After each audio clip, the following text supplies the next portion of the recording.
Hello, Hemant Gaur sir. Yes, good to go. Please continue. So, dear participant, we are starting our webinar. Good afternoon to one and all. First of all, I am thankful to the management, Anjumana Islam, and Director Dr. Mohiddin Ahmad, MS Sabu Siddiq College of Engineering to permit this webinar.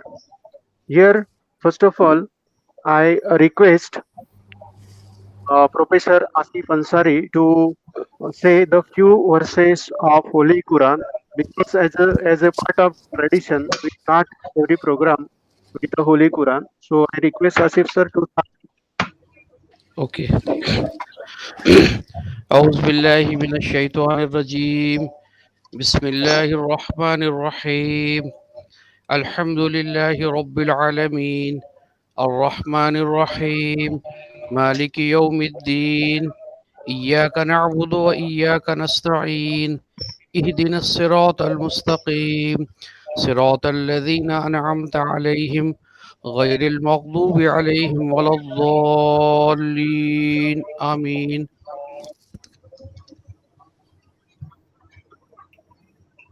On behalf of organizers, I would like to introduce first of all our trust and then engineering college.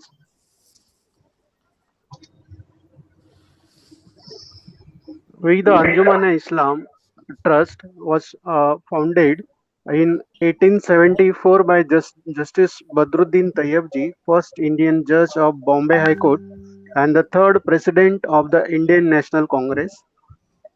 The trust is presented by leading personalities, especially from Maharashtra, and is a symbol of secularism and national integration. Approximately 1 lakh students learn in more than 95 institutes run by the Anjuman Islam. I request our organizer to play the video introducing the uh, trust as well as the college. Meanwhile, I'll be giving the details. Regarding the institute, the college was established in 1984 with a definite vision and mission. The college is managed and administered by Anjuman Islam as a sole trustee by the Bombay High Court. We are happy to introduce ourselves as a pioneer in technical and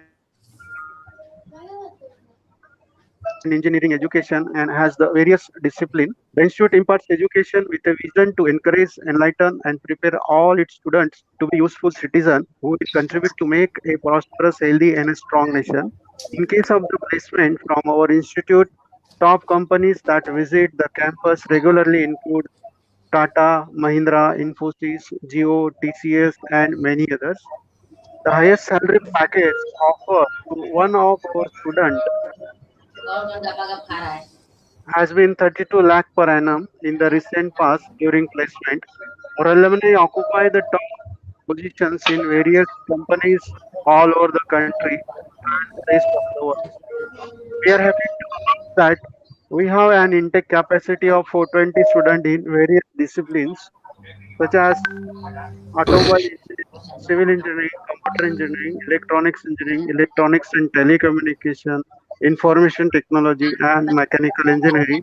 Each of each of 60 seats and having a total intake of 420 seats. I request all of you to meanwhile visit our website and explore the trust, unique trust in the India and as well as the college. We I would We, myself, in charge principal, Dr. Ganesh Kame, and vice principal and HOD civil, engineer Jair Khan, and my coordinator, Asif Ansari, and Shabir Burhanwala, welcome to the webinar come workshop on rule of thumbs for analysis and design of steel and RCC structure. by an international resource person, Engineer Hemant Gore, who is a technical lead in Petrofac. Friends, design of RCC and steel structure involves many stages such as load calculation, analysis, and design. To start with any design, it is very essential to know preliminary sizes of the members. Many times, in early stages of projects, are often asked how large structure element will be before they get chance to perform the necessary computations. So in today's webinar, we'll get an opportunity to learn or know many rules of thumb to estimate the approximate sizes of the structural element. Before proceeding to the webinar, because civil engineering department is going to organize this webinar, I will request Professor Zair Khan to introduce about the Department of Civil Engineering in MS Abu Siddiq College of Engineering run by Anjumana Islam Trust. Hello, uh, good afternoon, one and all. I welcome you all to this webinar come online workshop on rule of thumbs for analysis and design of steel and RCC structures. Department of Construction Engineering was established in 1984. Department of Civil Engineering was started in the year 2001. With its 12 versatile full-time permanent faculties, the department provides high-quality teaching and drive the mind of the students towards higher study and research. The department strives to make students identify the practical solution to the current industry problems. The department faculties are not only instructors and guides to the students, they also act as mentors and counselors to the students. The department tries to develop technical and leadership skills and entrepreneurial aspirations among students so as to create jobs in our society, keeping moral and ethical value in mind. The department has faculties who are advisors on the boards for various interviews conducted by the government. The department extends help to university as syllabus revision proposals and drafting. Some of the faculties are external referees for master level projects and PhD thesis evaluation. They are expert speakers at various national and international conferences and have given expert lectures at various institutes. Our students are university rank holders and grade pointers and competitors among various technical events organized at national, state, and intercollegiate level. Our faculties and students publish technical papers in international and national peer-reviewed journals. Our students are achievers in design competition held at state level. Our students have competed national design competition and achieved first and second prize for the consecutive 17th and 18th national award by Einstein, Kolkata. They are not only good at technical level, but they are also inclined towards sports activities. Our alumni occupy high levels in good companies and always attached to the department. They are always ready to provide any kind of aid that can be extended to the institute. We have organized two FDP in the year 2019 and 2020 on intellectual property rights and professional ethics and corporate social responsibility, respectively. The department also publishes a newsletter, Tamir, to highlight the departmental achievements and activities. We are concerned towards environment, and cleanup drive is consistently conducted to the department every year from 2010. Swachh Bharat, Swachh Pakhwada, and Jal Shakti goals are absorbed by the department. Efforts are conducted with the department to achieve this goal. Last but not least, the vision of the department is to be recognized as a department to develop responsible civil engineers with high technical knowledge and integrity to contribute towards development of ethical and sustainable world. I once again welcome you all. Thank you, one and all. Thank you, sir. Without taking much time, I would like to introduce today's speaker, Engineer Hemant Gore. He is an international resource person, technical lead in Petrofac. He is MTech from IIT Mumbai, PhD at MIT. 5-10 minutes. Chartered Engineer, Institute of Structural Engineer, UK. Committee member of UAE Local Group of Institution of Structural Engineers, UK. Hemant Gaur is working in leading EPC contractor Petrofac as technical lead.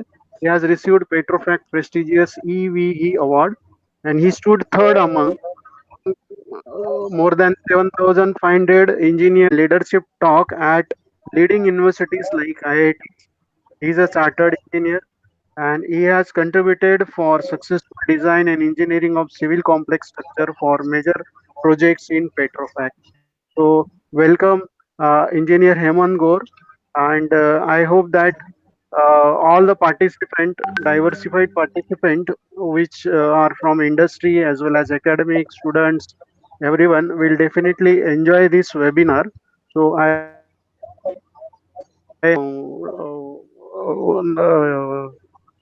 this webinar to Engineer Hemant Gaur. Welcome, sir. Thank you. Thank you, Dr. Sir. Thank you to all the faculties for arranging in a short time. I remember quote of our late past president, Dr. APJ Abdul Kalam. Teaching is a profession that shapes the character, caliber, and future of an individual.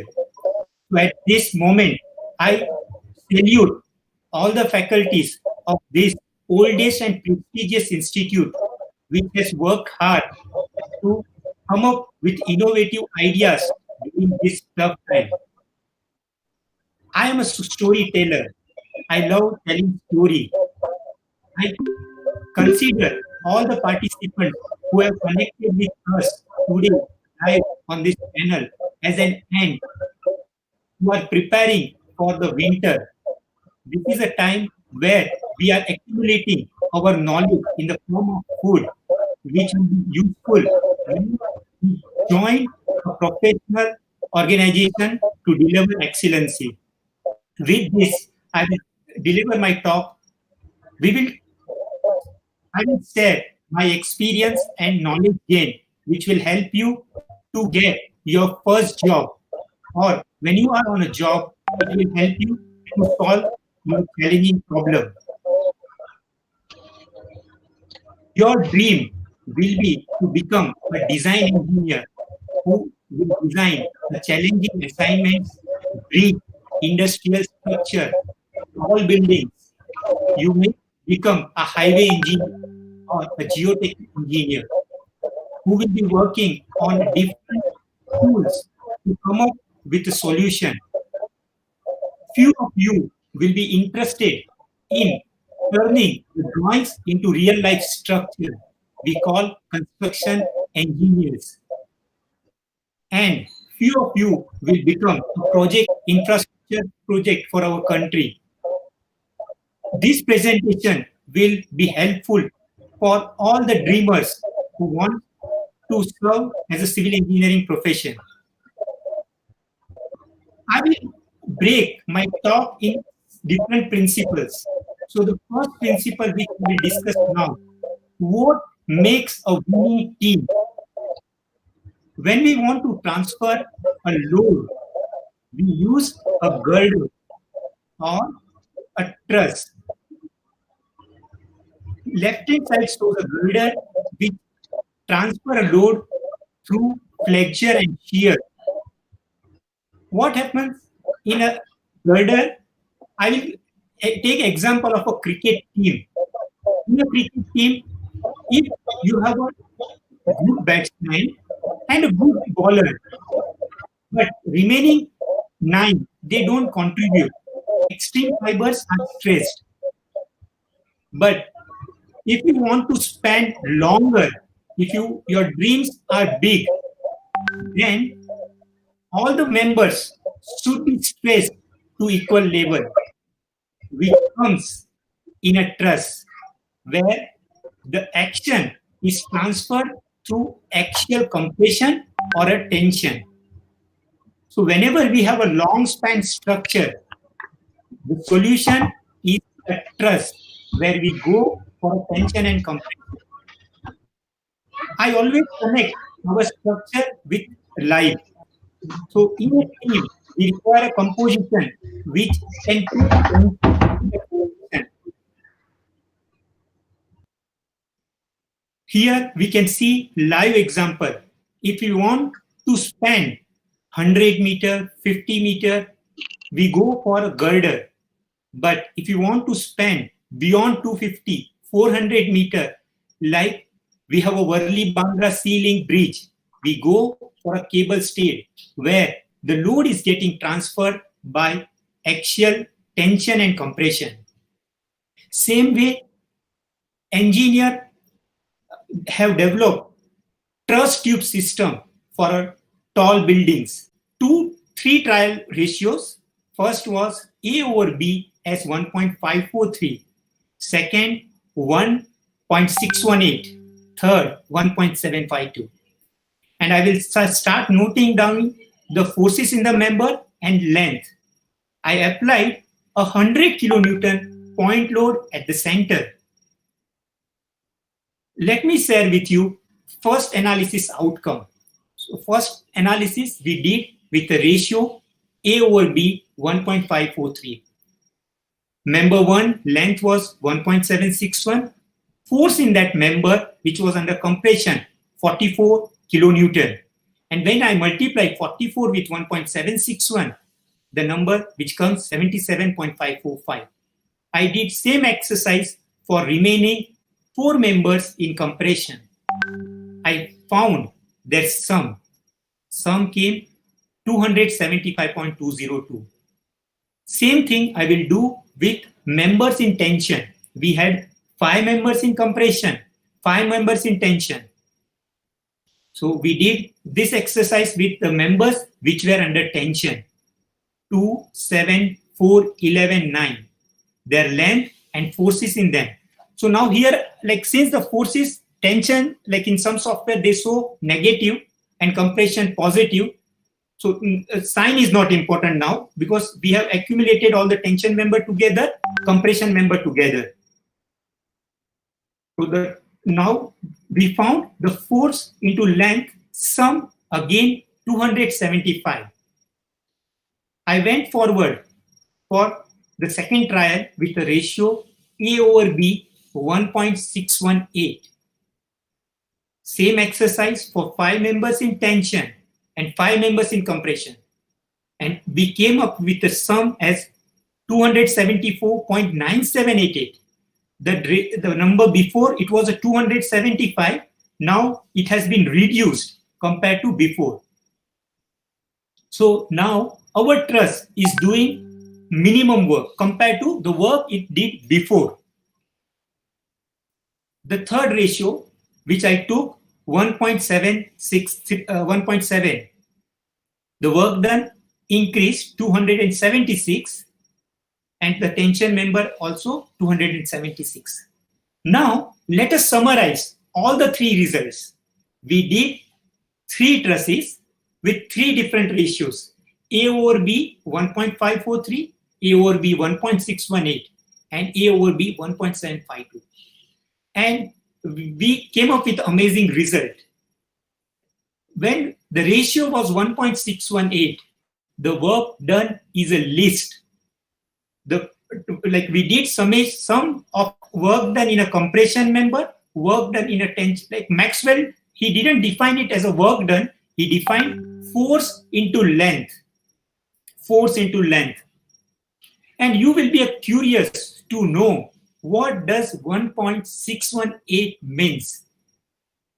We learned in our first year computer science course. The computer teacher told us to write an algorithm which gives us a Fibonacci series, which is 1, 1, 2, 3, 2 plus 3, 5, 5 plus 3, 8. So when you continue doing this Fibonacci series, the ratio of 2 adjacent numbers, bigger number over smaller number, it comes 1.618, 1.618. And the structural engineer who created our body, when you see your fingers, you try to bend in this shape, the ratio of this length over this it will come 1.618. This over this 1.618. So this means the one who created our body, he was a true structural engineer. He wanted us to do minimum work. Now you will be curious to know how we can apply this knowledge in our structural engineering.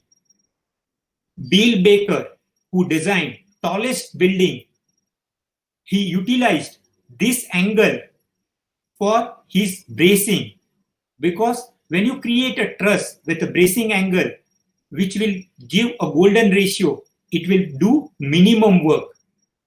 Many structural engineers, I want to tell you that you always can connect mathematics with structural engineering. If you create a structure which is a beautiful, elegant, it will be economical, it will be optimum. So when you come to industry tomorrow, connect your learning at university. What we learn at college is a 2 to 5%.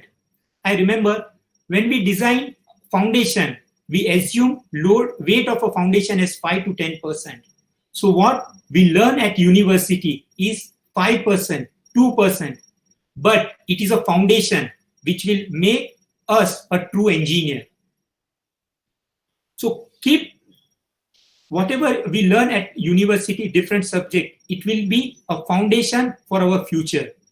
And the structural engineer who created our body, the complete body parts, if you see, it has 1.618 in our body.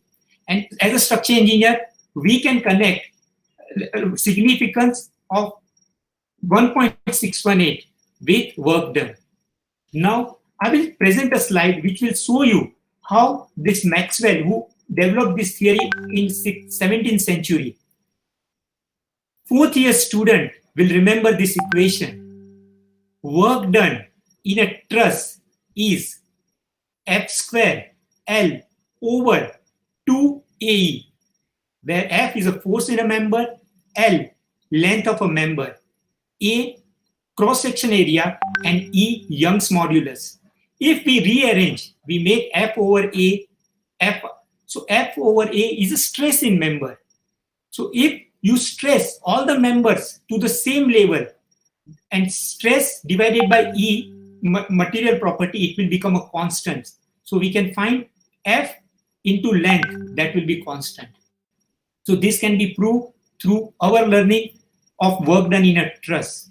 So that was my second principle of shortest load path theorem. So when you get assignment, you want to come up with the optimum solution for a truss, you make alternative scheme.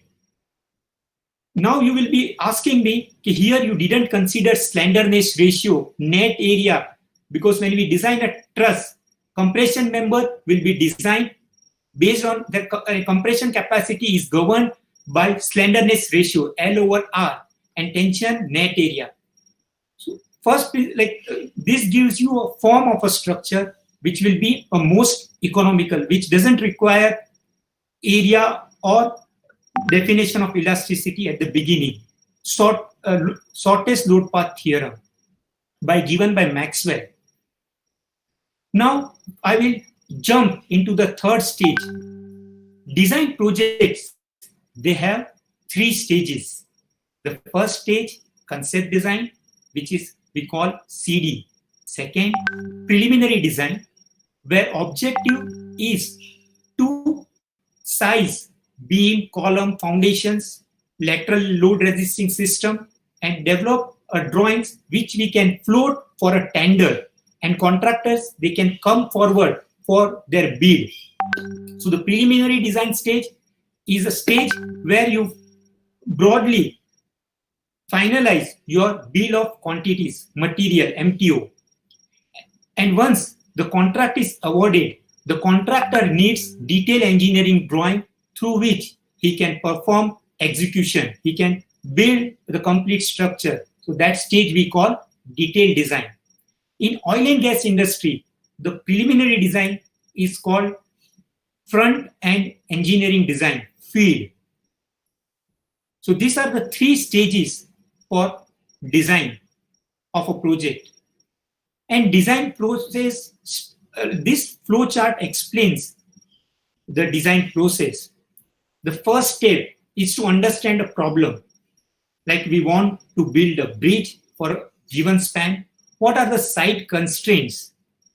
If you want to create an industrial set, what is the height, span? Then we finalize structural form. We want to go ahead with a truss or a cable supported structure, different structural form. Then the second step is initial sizing of elements, beam, column, bracing members. Once we have geometry and initial sizes of a member, we put this information in a 2D or 3D simulation software, apply load, boundary conditions and constraint. Once we receive computer simulation results, should we trust whatever computer gives? No. We should verify our result with hand calculation. We should understand, does action and reaction match? If you have applied a gravity load, then summation of horizontal forces should come 0. So this type of check will give us a confidence that yes, we have equilibrium, which we call Newton's third law. We check deflected shape. And by simple hand calculation, we can calculate bending moment, shear or tension or compression forces in a member. And that last stage, the last stage is about designing that members. It may be RCC, steel, pre-stressed concrete. So using that principles, allowable stresses, stress strain diagram, we finalize our reinforcement or pre-stressing tendon or steel profile. And the final stage is to give sketches to the designer who will develop drawings. So this is a complete process which is used in engineering firm for execution of detail engineering design. Structural design is about 3S: strength, serviceability, and stability. So with strength, I mean the members should be, the member provided they should be strong enough to resist the actual forces. So we check utility ratio. Members can go in flexure and shear, torsion, combined axial flexure and shear, and combined flexure and shear. Combined flexure and shear will come in inch tank, where we have a ring beam supporting a tank. So we must understand how the action is getting transferred to the foundation. The second check, which is serviceability. Our deflection should be within acceptable limit. Because we may be putting some brittle material on beam, and if it deflects more than allowable, that brittle material will crack or it will damage. So the serviceability check. Crack width we perform for water retaining structure. So to ensure water tightness, crack width check required for water retaining structures. Sway. Like in a tall building, we have a height over constant to be checked for a sway requirement. Vibration. If there is a human movement on a bridge or a floor and frequency of our leg movement matches with the structural movement, then we will be having a phenomena which we call a resonance. Here I will connect you with my real life situation. See, in a family, if frequency of husband and wife matches, then there will be a resonance. So small signals sent by my wife, I will understand. Do we need resonance in structure? No. Because what will happen with the resonance? Application of small load, it will get magnified and it will damage our structure. So that's why we have a damping in a structure. We call a damping. The third thing which we perform, stability. We check overturning, sliding, lateral raking, and uplift. So these 3 S which completes our structural design: strength, serviceability, and stability.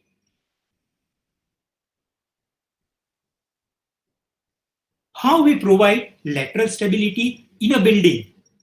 Lateral stability in a building can be provided by 3 forms. Like the leftmost figure shows steel brace system which acts as a truss to take lateral loads generated due to wind and earthquake. Middle figure, it shows moment frame connection. The lateral loads are getting transferred through flexure and shear. The last figure shows a shear wall system where shear wall resists the lateral load. So to provide lateral stability in a building, industrial structures, we depend on a brace bay, a moment or a portal frame, or a shear wall. Now I will take you to the steel design rule of thumbs for steel design. The steel profile which are available around world, they are European section, British, American, Indian, and Japanese. European section for beam, they like when we think about beam, it is I. So the European sections are I, PE, AA, A without any acronym, O and V. And there will be a depth of that section. So if I have IPE A 200, 200 will denominate its depth. A then E. I have arranged IP section in increasing order of their weight. So IPE AA will be the lightest section and IPE V will be the heaviest section. British sections are called by universal beam, in short UB, and then we have a depth into weight of that section. American sections we call W, depth into weight. Depth will be in inches and weight in pound per feet. Indian profile which we use now, IS code has come up with a new standard, IS 12778, which gives narrow parallel flange beam, NPB. Before we were using ISMB, LB, which was for light beam, LB, WB. And Japanese sections are called by H, and then they give depth, width, thickness of web, and thickness of flanges. So these are the few sections which are used in international projects. Indian NPB sections are matching with European IP sections. Here are few profiles which we use for a column. What happens in column? Columns are a flexural member which requires a slenderness ratio equal in either axis, because the compression member design will be governed by its compression capacity. So if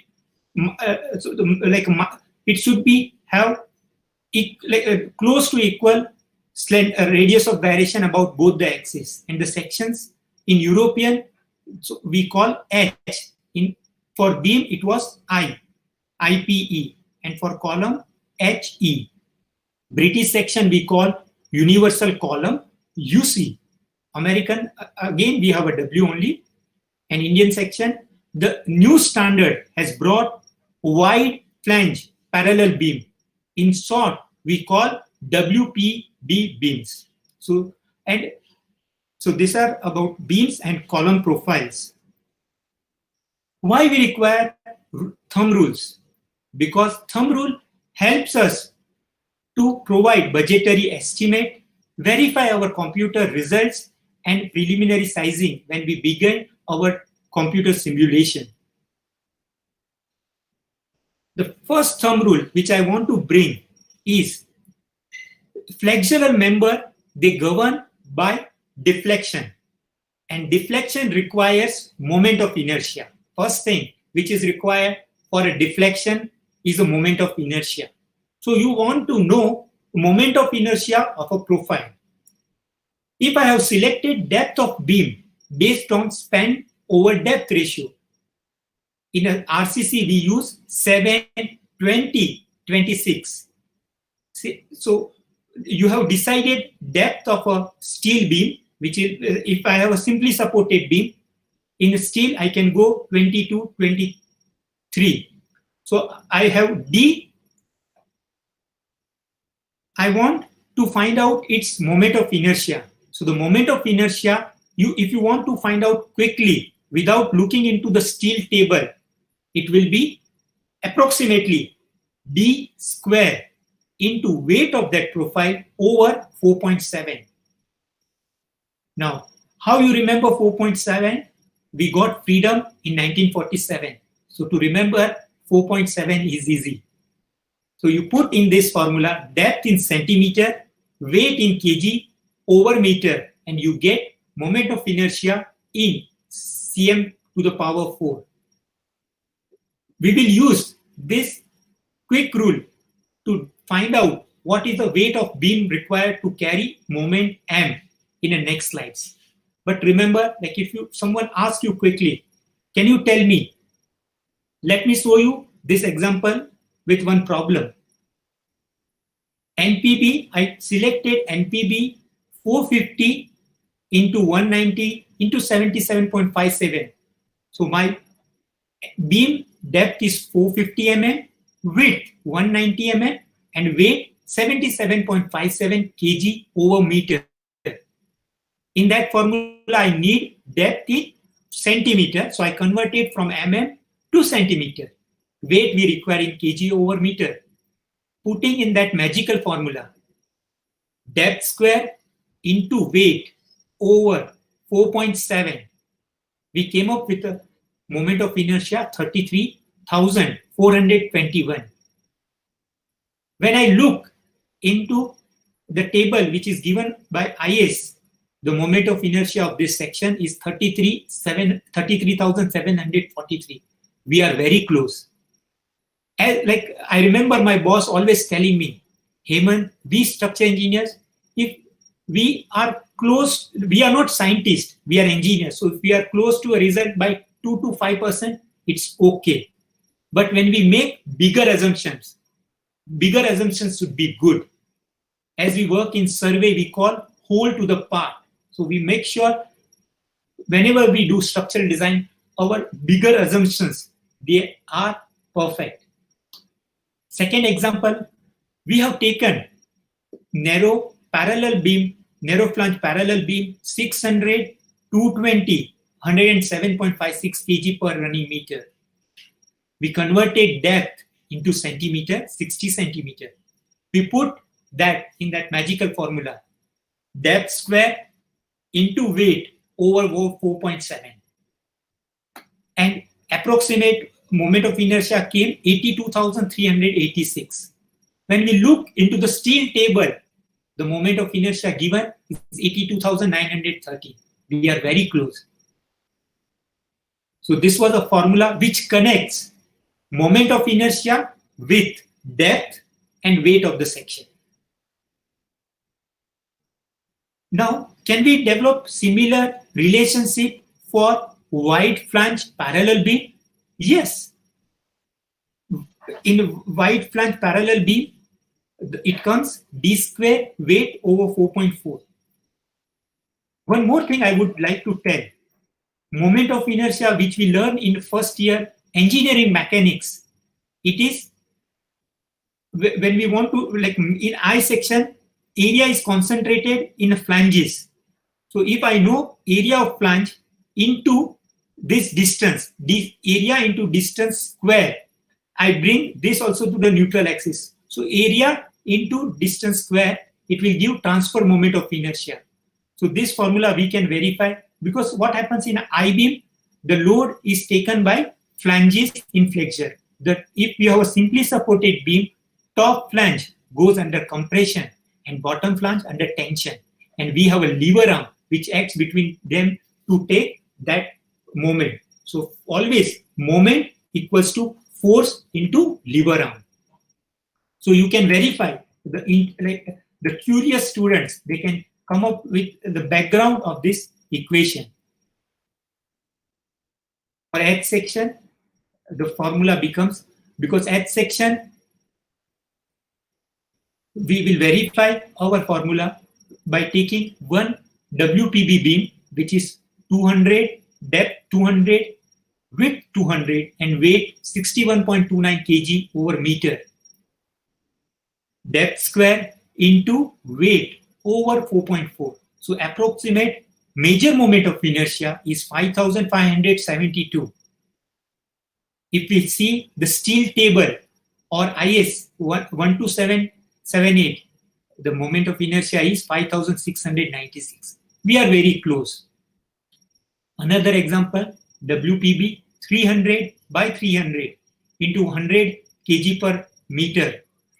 We are very close with the steel table. So here we learned how we can connect moment of inertia with the depth of a section and weight in kg over meter.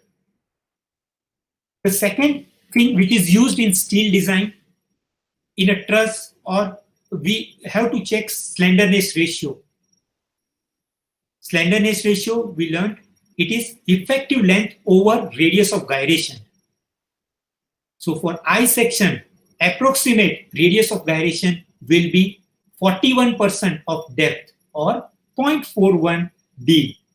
And radius of gyration about minor axis, it will be 22% of b, 0.22 b. For H section or WPB, we have major radius of gyration 0.435 and minor radius of gyration 0.25 b.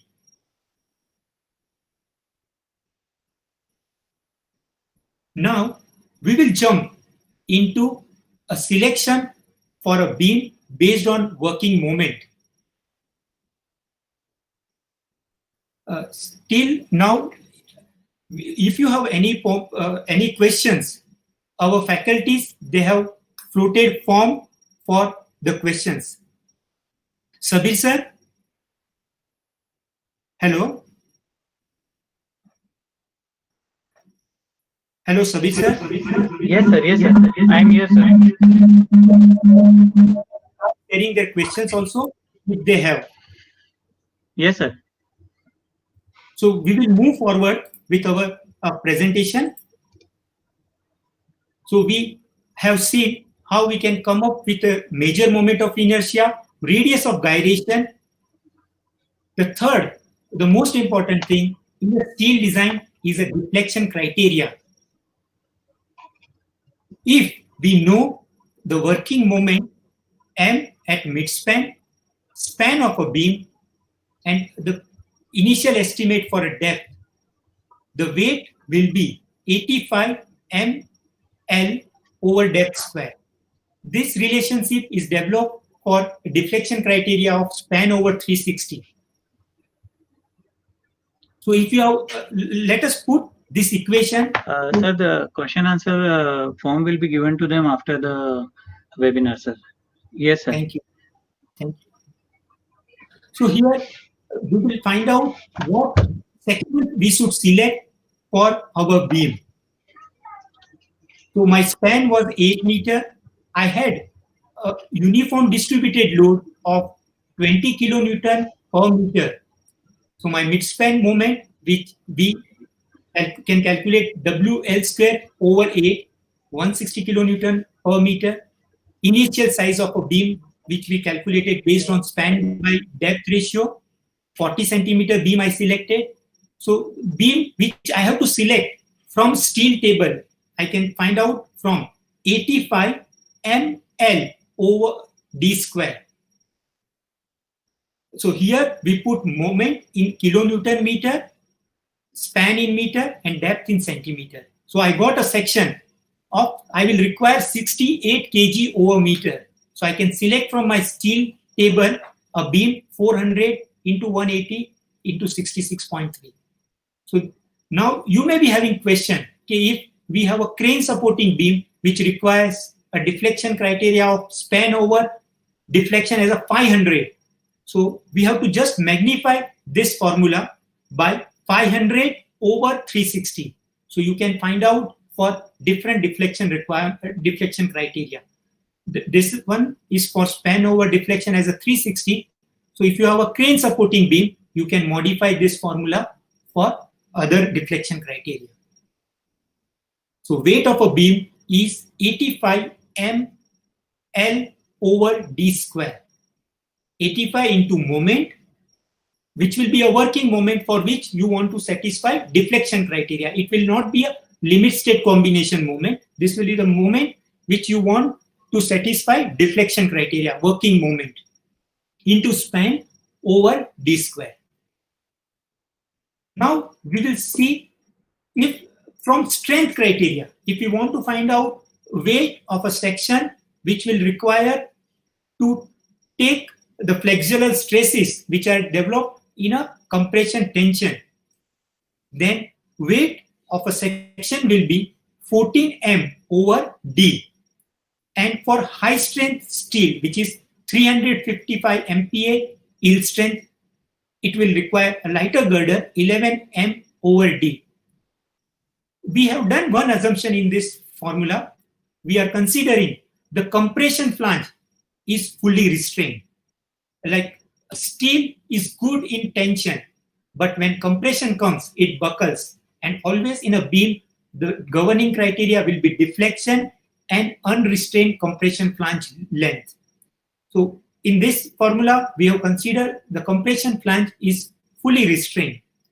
And if we want to make a truss is like a cricket team where all 11 players, they contribute. All are stressed to the same level, having a 5 bowler, all 10 as an all-rounder, and the one who is behind the wicket inspires everyone. For truss, we require 17 m over d, and for high-strength steel, 355, 14 m over d. So m will be a moment which will be for, here also a working moment we have considered.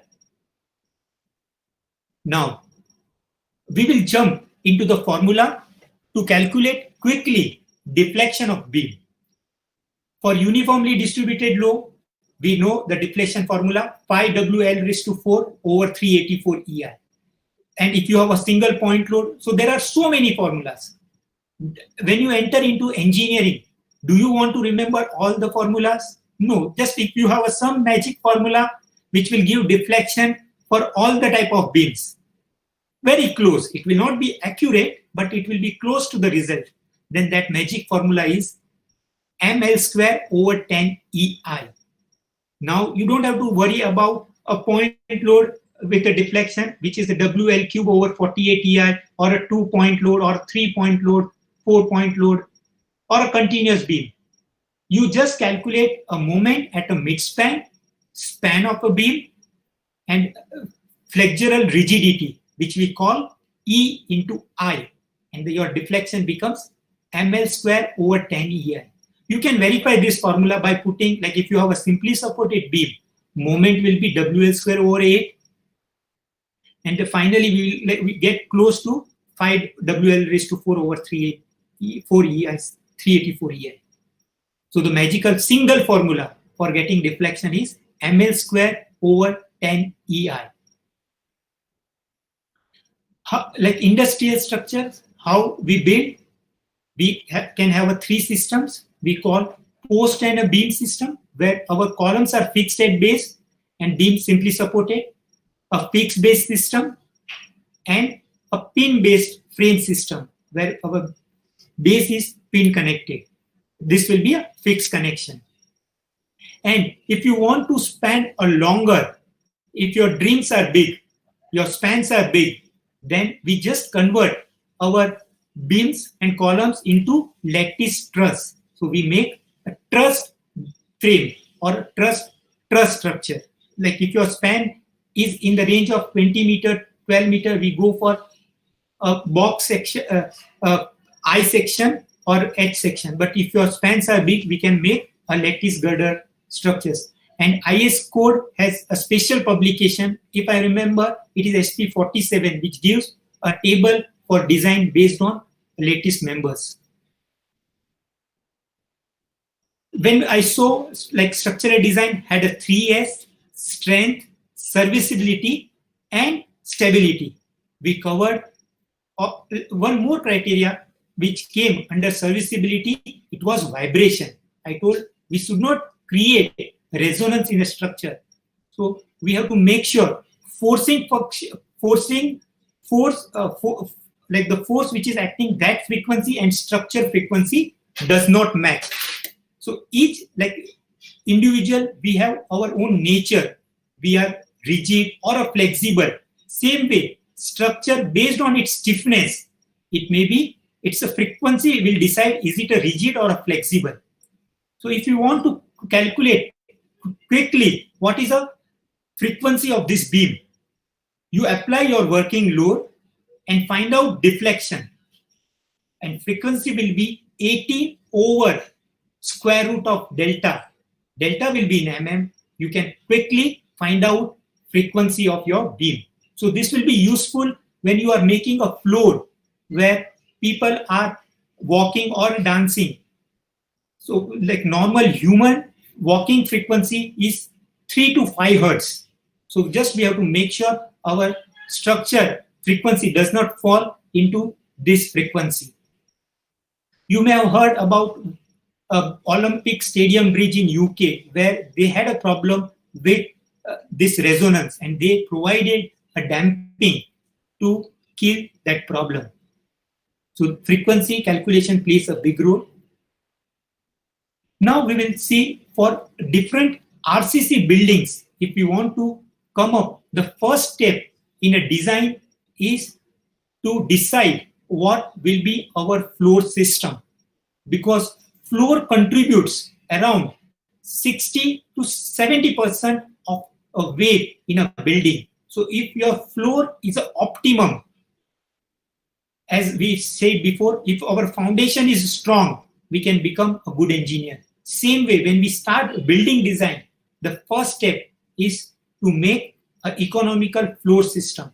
So the floors we can make one way, two way. For one way, we have this many options. We call solid slab and beam, flat slab with band beam, like in a mall or office where there is a depth restriction. We want to minimize the curtain wall glass facade. We want to minimize total height of the building. Then we go for band beams. Ribbed slab, when you want like solid slab will be useful up to 4 to 6 meter. But if your span is big, then we go for a ribbed slab. It works similar to I-beam. In UAE, Gulf country, we call it as a Hodi slab. So you get in a market ready-made Hodi blocks, which will create void for in between two ribs. Ribbed slab, hollow core slab. When you want to make fast construction, we go for a ready-made hollow core slab, which will span 14 meter, 18 meter up to that. So you are minimizing work at site. Then the other solution which is used around world is metal deck sheet. Metal deck sheet we get in two forms. One we call shallow depth and deep deck. Deep deck will require support 8 to 9 meter. Shallow deck, it will require 4 to 5 meter supports. Tata took one of the UK's leading metal deck company, Chorus, and they have a handbook and details for metal deck flooring. Composite lattice girder. This was invented in Germany, where they used a 6 centimeter to 7 centimeter precast plank which has trusses, lattice truss inbuilt. You put between two beams and you can start pouring concrete on top of it. So you avoid any shuttering work, form work. And finally, if you want to span bigger, we have T girders, which are pre-tension members. So here we can see 7 different solutions which can be used for one-way slab. Solid beam and slab, where we use span to depth ratio for continuous 26, flat slab with band beams, ribbed slab with beams. In Gulf we call Hodi blocks. Hollow core slab, which come in a depth from 25 centimeter to 45 centimeter. Metal deck seat, which come in depth of 4 to 8 centimeter. And when you want to span bigger without intermediate support, which we call deep decking, 22.5 centimeter and double T. Now we will see which are different solutions available for two-way slab. Beam and slab system, which we use generally for 6 to 7 meter. When our Ly by Lx is less than 1.75, 2, we call it is a two-way slab. Flat slab with or without drop panel, and sometimes we provide column head to kill the problem of shear, punching shear. And when we build hotel or big auditorium, we go for waffle slab, where the column spacing can be made 12 meter to 14 meter waffle slab. Like rib slab, the ribs were provided in one direction. In waffle slabs, it is in either direction. And nowadays, there is a solution which we call bubble slab, where we put thermocol circular bubbles inside to reduce weight of a slab, because the weight which is very close to the neutral axis, it doesn't play in role in flexure.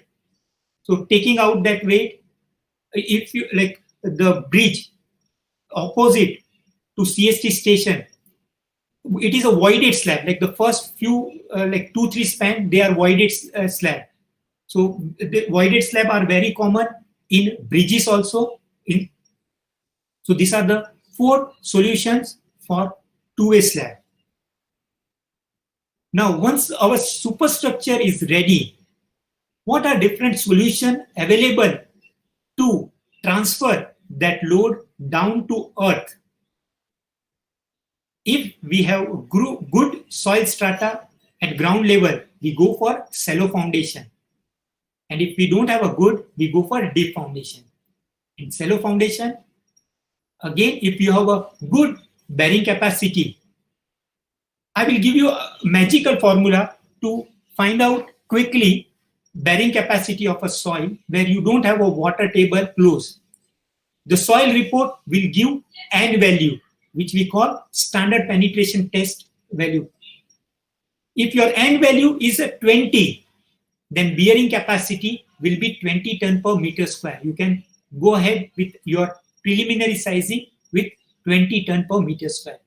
And if your water table is very close, then the bearing capacity becomes half. With N equals to 20 and water table at ground level, the bearing capacity will be 10 ton per meter square. If you have a cohesive soil which has Cu, then the bearing capacity we can take 2 times Cu. So if my cohesion is 100 kPa, my bearing capacity will be 200 kPa, kilopascal, which will be 20 ton per meter square. So these 2 formulas and SPT value for sand will give you bearing capacity and will be equals to your bearing capacity ton per meter square. It is ton per meter square. So if N value is 30, your bearing capacity you can consider approximately 30 ton per meter square, which is 300 kPa. kilopascal. If you have a weak soil and boundary, like sometimes our column comes between on a boundary wall, we cannot encroach into others' property.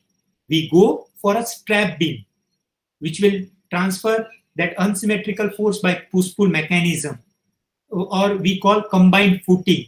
In our books, we learn trapezoidal footing, combined footing, where we match action with reaction, like CG of a trapezoidal. So pad footing, strap footing, combined footing. If you have very weak soil and we want to put all the columns in a line, we call strip footing. And then finally, where bearing capacity is very low and we want to avoid uneven settlement, we go for mat foundation. And for a deep foundation, we have a two big solution we call displacement pile and replacement pile. The name suggests displacement, it will displace the soil. Replacement means you are taking out the soil and you are putting concrete inside. So displacement, the other name we call a driven pile, where we can use precast concrete, square, circular. The job which we are doing now in Russia, we have square precast concrete piles. Then we have steel edge section, because edge section will displace soil very less. So again, we have low displacement, high displacement piles. And bore piles, where we are replacing soil with a concrete, we have a three solution. CFA pile, which we call continuous flight auger, rotary drilling, chisel and baler. So these are broadly solution for our foundation. And one more solution which we use, yes, so these are the solution for floating foundation, like where we have an issue of a uplift, we go for floating foundation. Like in olden days, floating foundation is also used for some of the projects. If you have a like circular tank, then we call ring foundation. For a chimney, ring foundation, which is like another form of strip footing only. So these are a different foundation system for our structures. Now, as a structure engineer, we should connect different subjects together to come up with an innovative solution. His Highness Sheikh Mohammed, he had a vision for Dubai to build a tallest structure. At that time, the tallest structure was Taipei 101, around 510 meter height. So he gave the structural design firm a problem, told, can you design a tower which has a height of 520 meter? And when they finalized the design, that 6 to 9 month period, the engineers in China, they were coming up with a taller structure, 600, 700. So now it was a problem for His Highness. He called the design team. He told, can you make a tower which will be beyond imagination of other countries? And he told, okay, let us keep the height of a tower secret and start working on this problem. Who is the biggest enemy when we consider a tall structure? The biggest enemy is a wind. So when, as a structure engineer, we should understand our enemy. The design team, they had a problem. They have to find out how they can kill like the wind. Like you cannot forget wind. Wind will be there. So this is a problem which will be persistent for a complete lifetime. So the only solution is we have to align our structure such a way we get minimum trouble from wind. When we learn at university, we have a subject called airport engineering. And the first parameter which is used in deciding the runway orientation is windrose diagram. So the windrose diagram is like predominant wind direction. So the structure engineers, they were knowing like about this wind engineering and airport engineering. So they aligned the Burj Khalifa, one of its nose, along the Dubai runway, because Dubai runway is known. So when you align, you are creating a lowest resistance. So now the wind which will be there, it is bifurcating and it is creating minimum demand. It doesn't require much demand, and the same structural configuration they were able to utilize. So when you enter into the real life engineering problem, try to connect all the branches of engineering. It may be transportation, geotech, fluid mechanics. When you connect all the branches of structure engineering, with structure engineering, you will always come up with a solution for all the problems.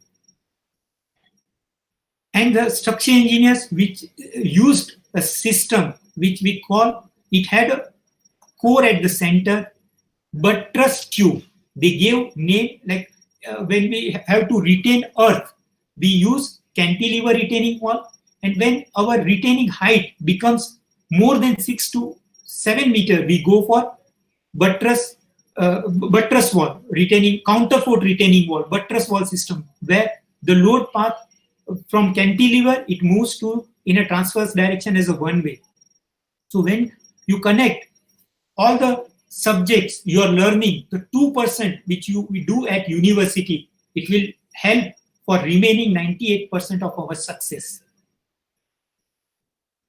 Now, I will share one secret with you.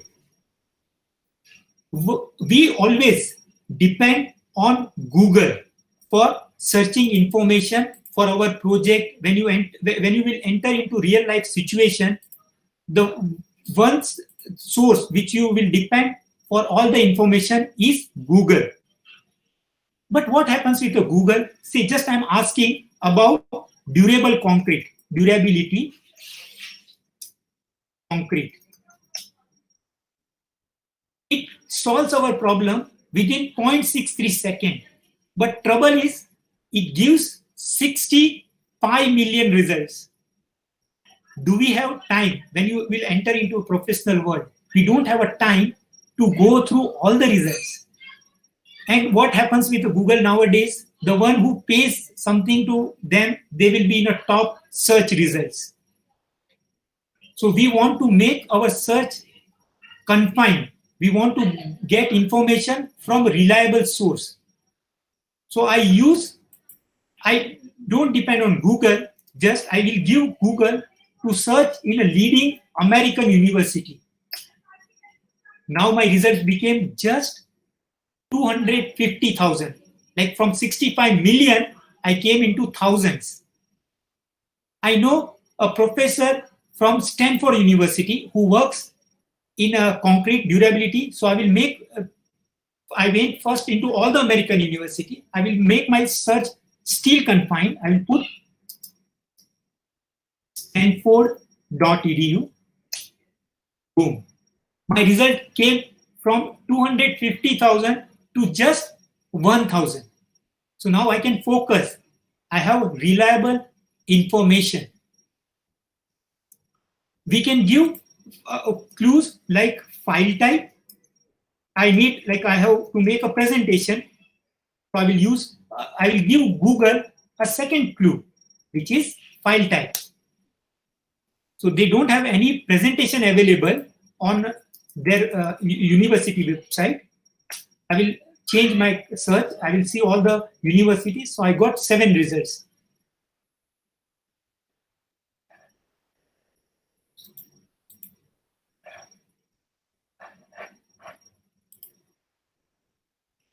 So this slide shows how we can make our search smart in Google by telling Google, giving boundary conditions. Like what happens as a structure engineer, we give boundary conditions and restraints to our structure.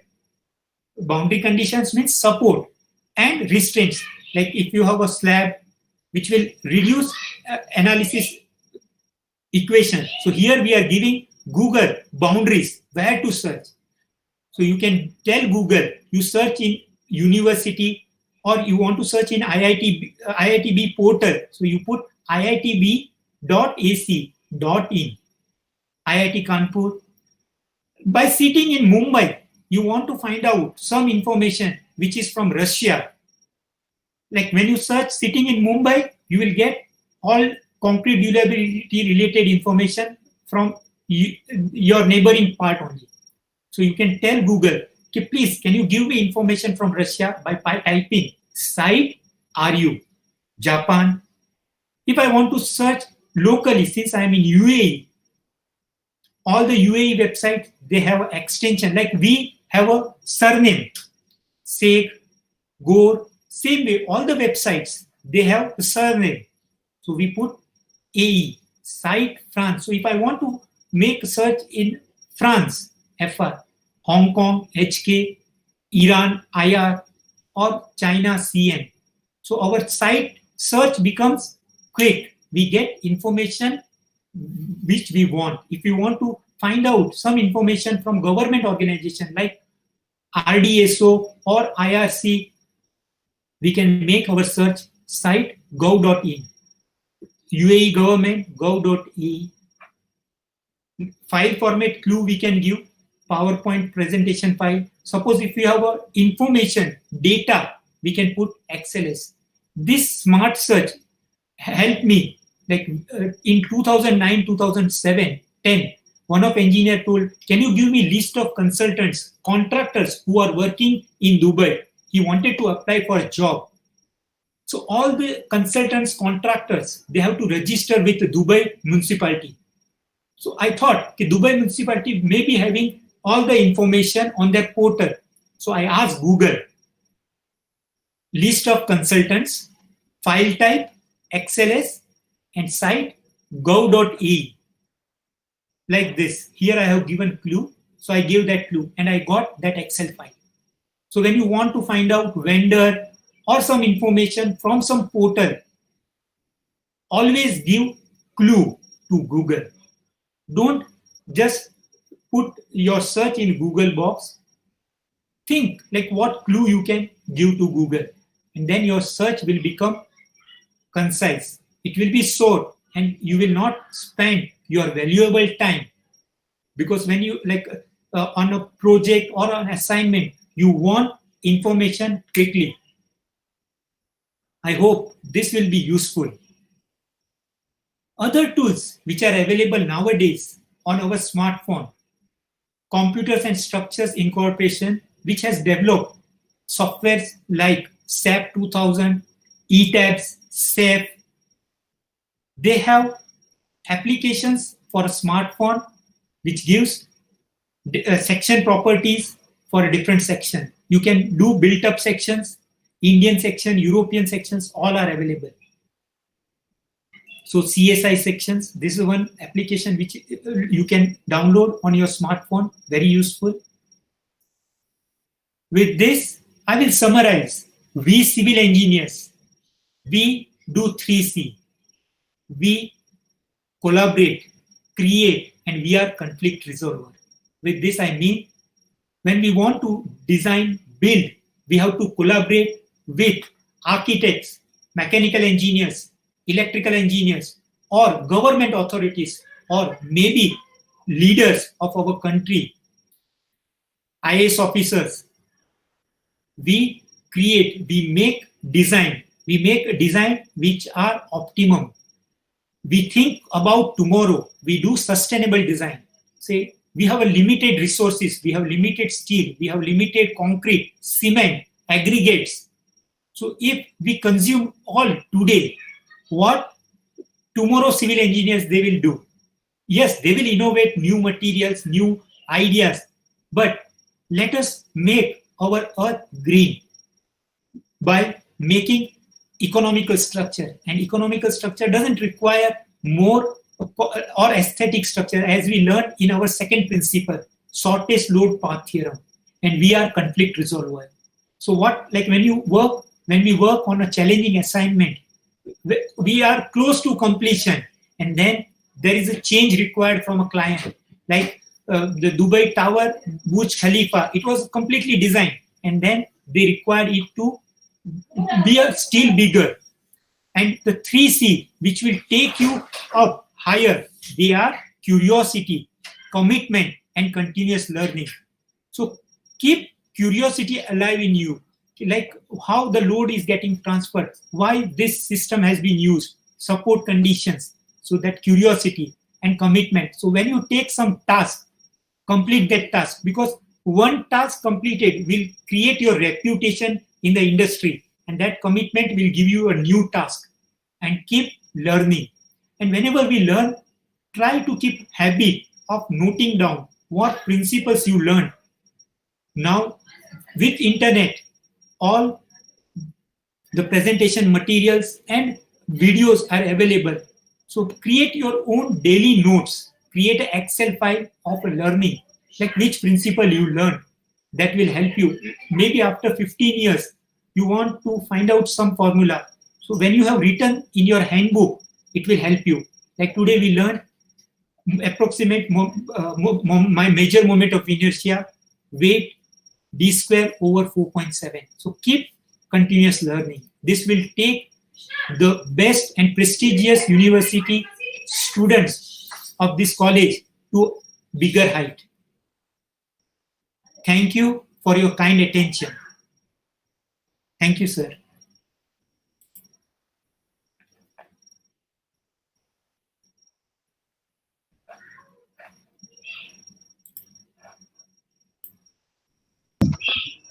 Thank you, sir. Thank you for the session. So there are a few questions that the participants have asked. I would like to take just a few of them. Yes.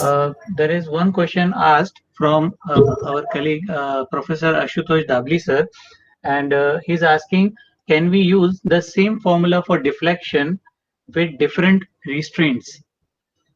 Because the basic sketch shows simply supported and hinged, simply supported with hinged and a roller support. To answer this, yes, the sketch was so simply supported, but if you have a continuous beam, same formula will give you answer which is close to the final.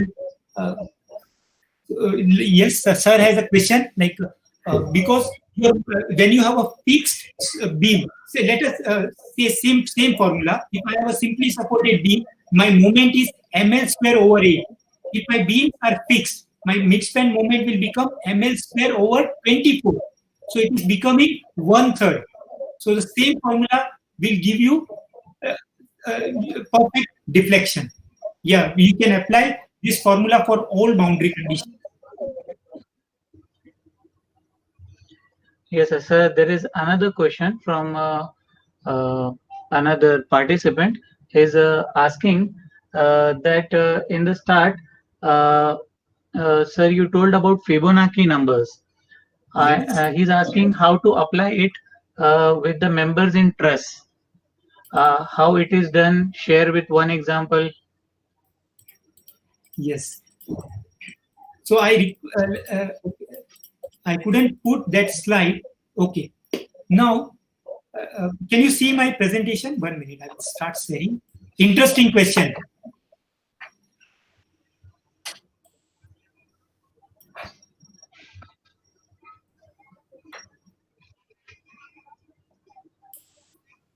Can you see my slide? Yes, sir. We can see that. Yes. So now, when we have a real life structure, here we have considered span. So in real life structure, what it will become? It will turn. I will turn it to 90 degree. Yes. So now what will happen? This will be my bracing angle.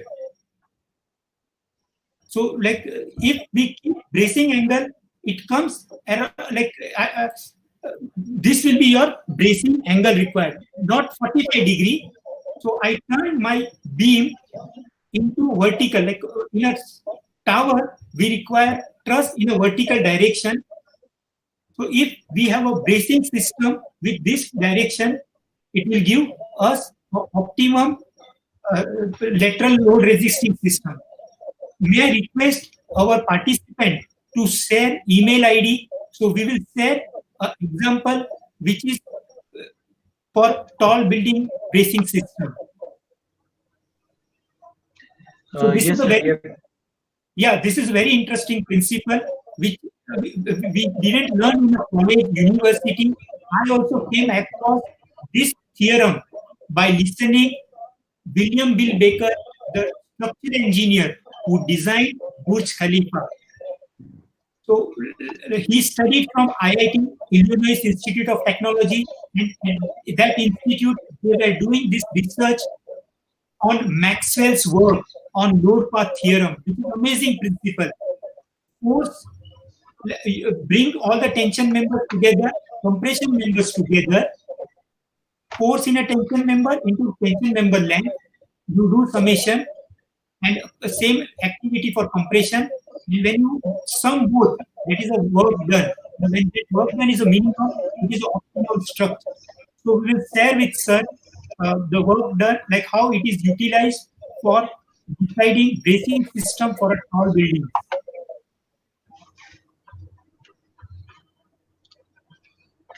Okay, sir. Thank you, sir. Thank you very much, sir. Sir, for the remaining questions, I would like to request all the participants to please fill the question and answer Google form that will be shared with you on the email, WhatsApp, and it will become live after this session is ended. Sir, Thank you, Shabir. Sir, just we will Yes, sir. summarize. Yeah, I will just summarize our learning today. So we learned when we have a big dream, big span, the only reliable system is truss, where we are transferring our forces by axial. What happens in flexure and shear? Only extreme fibers are stressed. It is like a cricket team, only 2 players working. Then second principle which we learned about shortest load path theorem, Maxwell's shortest load path theorem. Then we learned about the design process,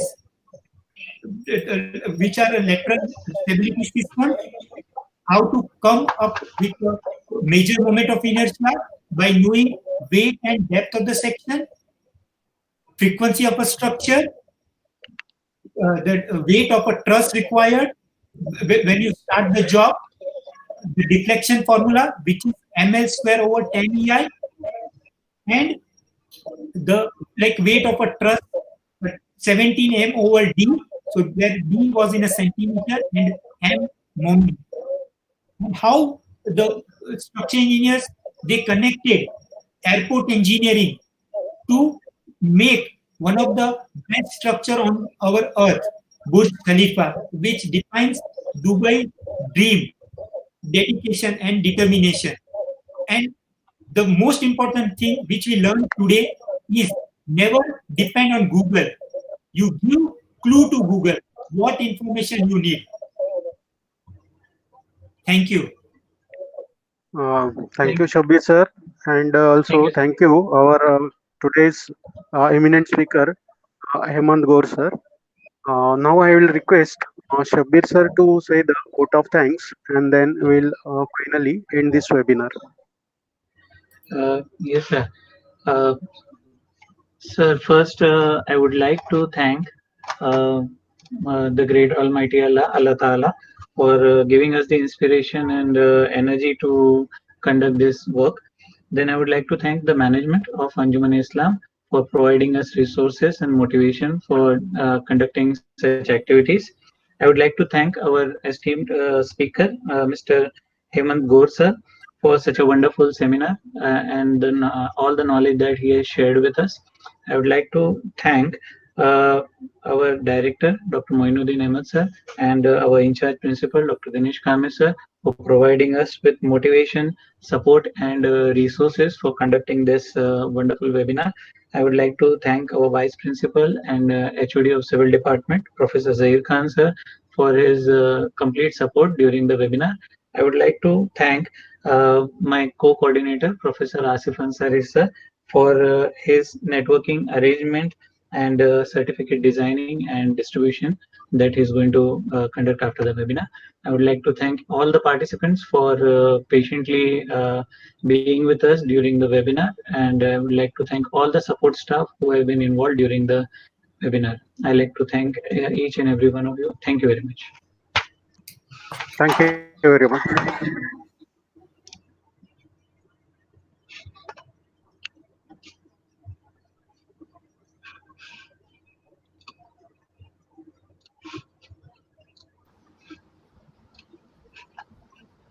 Shobhit sir, can you start?